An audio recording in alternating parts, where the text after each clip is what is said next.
আজকে লীলা বা আস্বাদনের বিষয় হচ্ছে প্রভু শ্যামানন্দ বা দুঃখী কৃষ্ণদাস। এই লীলাটির গুণ মাহাত্ম্য কি? অদ্বৈত প্রভু নীলাচলে প্রভু যে লীলা করেছিলেন সেগুলো দর্শন করা হয়নি, তখন অদ্বৈত দেহান্ত। তার মনে আক্ষেপ ছিল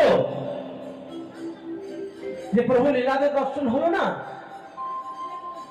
ভক্তরা গ্রন্থে লিপিবদ্ধ করবে, আমি পুনরায় আবার জন্মগ্রহণ করব। জন্মগ্রহণ করার পর সেই গ্রন্থ আস্বাদন করে প্রভু লীলারস আমি আস্বাদন করব। বর্তমানে জায়গাটি মেদিনীপুর, গ্রামটির নাম হচ্ছে ভারান্দা বাহাদুরপুর। অতি সাধারণ গ্রাম,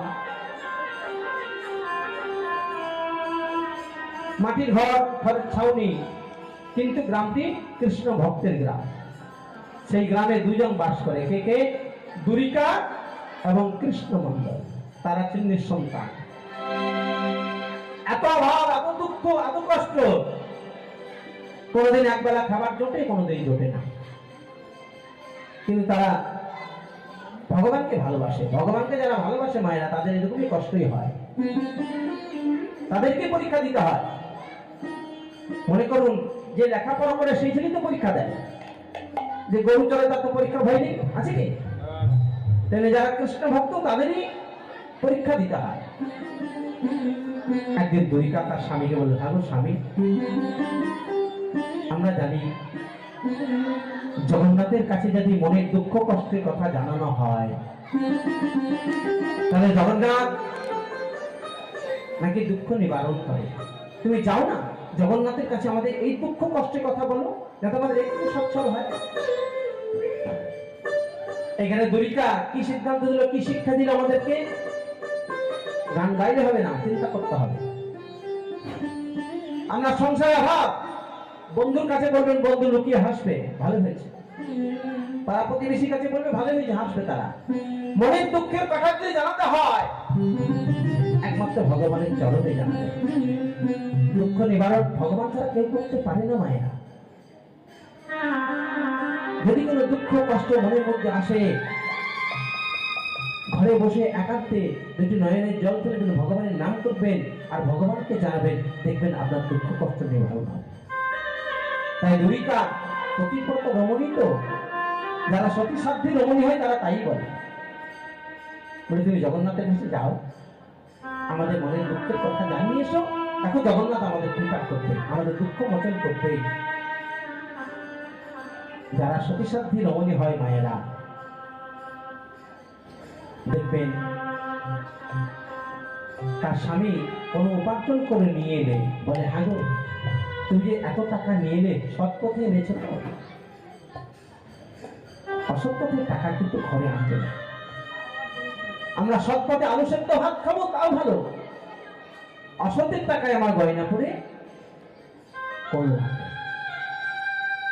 আর যারা সেটা চায় না, তারা দেখবেন অনেক কিছু চাওয়া পাওয়ার জন্য স্বামীকে অসৎ পথে যেত, তারা বাধ্য করে না, তাদের দেখবেন অল্পতেই পতন হয়। তাই দুরিকা বলে, যাও জগন্নাথের কাছে আমাদের দুঃখ কষ্ট জানিয়ে এসো, জগন্নাথ আমাদের দুঃখ নিবারণ অবশ্যই করবে। তাই কৃষ্ণমন্ডল 350 কিলোমিটার পথ অতিক্রান্ত হয়ে জগন্নাথের কাছে যাচ্ছে, আর মুখে গাইতে গাইতে কি যাচ্ছে? জয় জগন্নাথ, জয় জগন্নাথ, জয়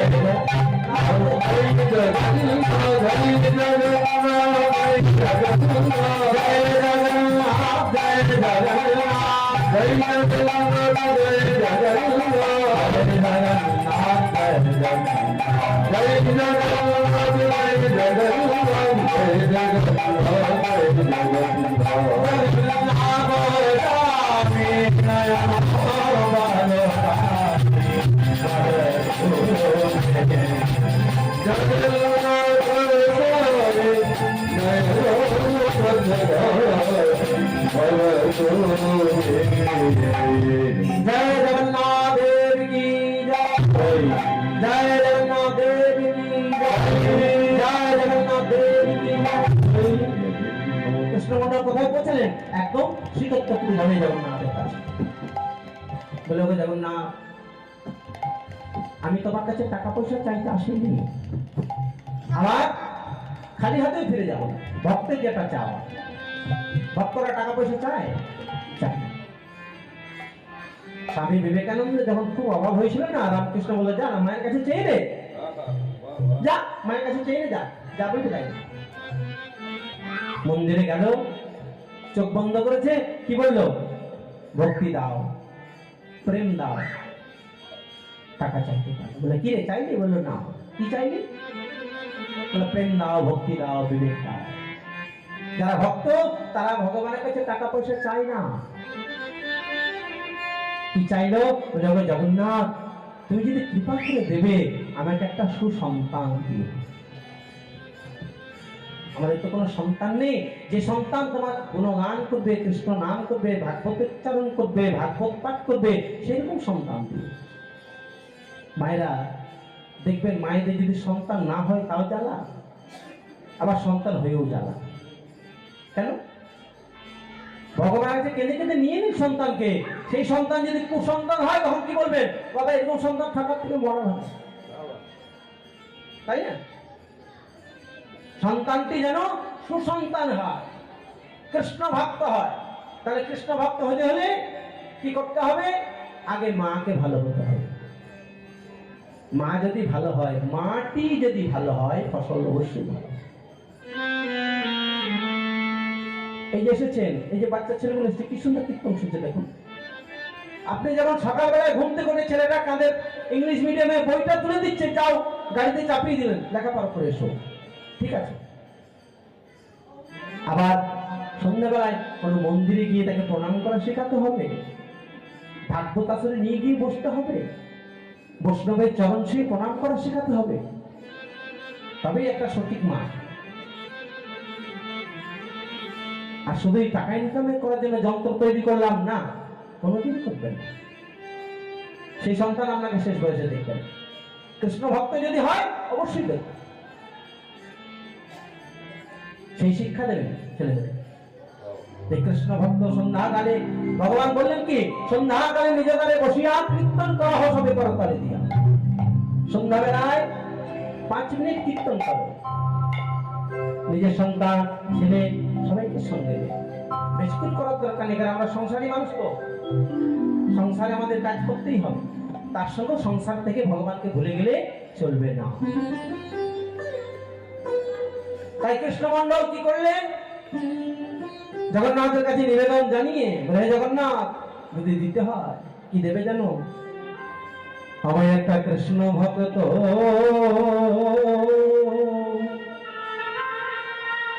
সন্তান দিও,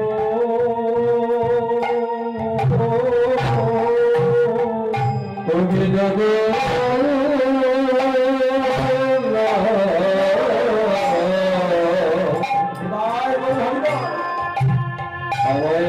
কৃষ্ণ ভক্ত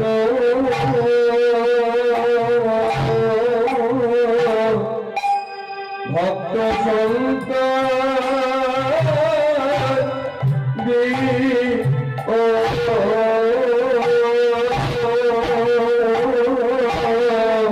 যেন দেবানেশী কৃষ্ণ বলে কাঁদেছে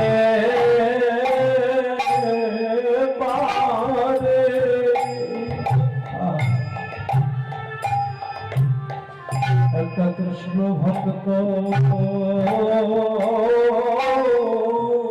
বলি গালি সন্তান দিও, যেন দিবানিশি কৃষ্ণ বলে কাঁদিতে পারে।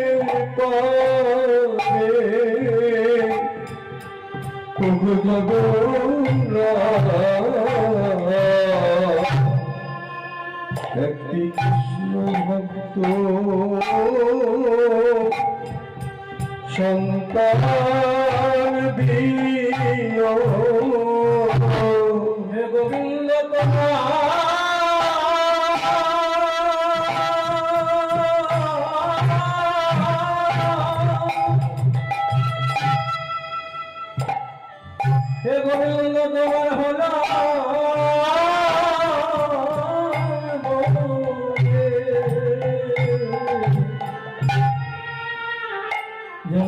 কৃষ্ণ বলে কাঁদিতে পারে কে গোবিন্দ তোমার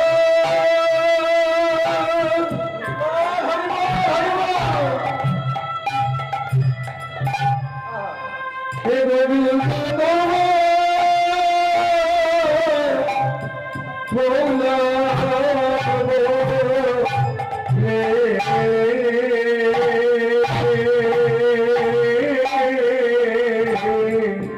কৃষ্ণ ভক্ত ভক্ত সন্তান দিদি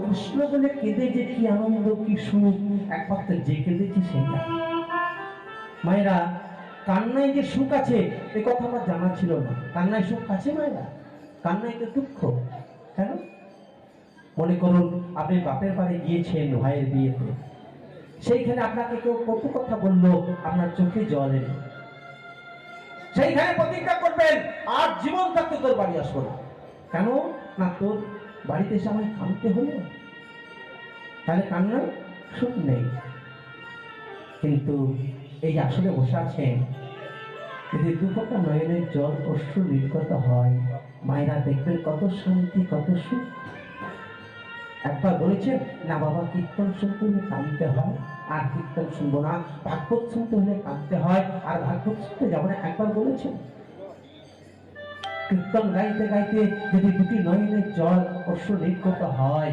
দেখবেন কত সুখ কত আনন্দ আমাদের তো হয় না পাষাণ হৃদয় আপনাদের মতো বৈষ্ণবের কৃপা পেলে তবে যদি কিঞ্চিত আসে কীর্তন গাইতে গাইতে অনেকটা জীবন পার হয়ে গেল শুধু পয়সার জন্য ছুটলে হবে না একটু প্রেম দাও একটু ভক্তি দাও যদি কাঁদতেই না পারলাম আমার কীর্তন শুনে যদি একজনকে কাঁদাতে না পারলাম তাহলে কিসের কীর্তন